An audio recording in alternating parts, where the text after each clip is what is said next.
সাংবাদিক বন্ধু বান্ধৱীসকল, নিৰ্বাচনৰ ফলাফল ভাৰতৰ নিৰ্বাচনী আয়োগে আনুষ্ঠানিকভাৱে ঘোষণা কৰিছে আৰু নিৰ্বাচনী আয়োগে তেওঁলোকৰ অধিসূচনা ফলাফলৰ সৈতে তাক অসমৰ মহামহিম ৰাজ্যপাল ডাঙৰীয়াৰ হাতত অৰ্পণ কৰিছে।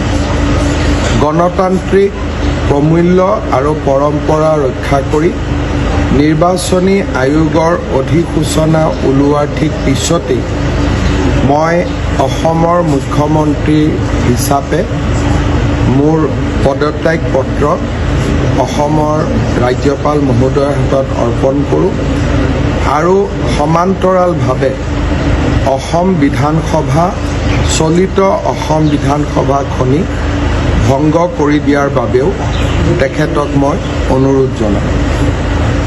মহামহিম ৰাজ্যপাল ডাঙৰীয়াই মোৰ দুইটা পৰামৰ্শ, আমাৰ মন্ত্ৰীসভাৰ পদত্যাগ পত্ৰ আৰু অসম বিধানসভা ভংগৰ পৰামৰ্শ দুইটাই গ্ৰহণ কৰে আৰু নতুন মুখ্যমন্ত্ৰীয়ে দায়িত্বভাৰ নোলোৱা পৰ্যন্ত বা নতুন মন্ত্ৰীসভা গঠন নোহোৱা পৰ্যন্ত বৰ্তমানৰ মন্ত্ৰীসভাখনক কেয়াৰটেকাৰ চৰকাৰ হিচাপে কাম কৰি যাবলৈ নিৰ্দেশ দিয়ে।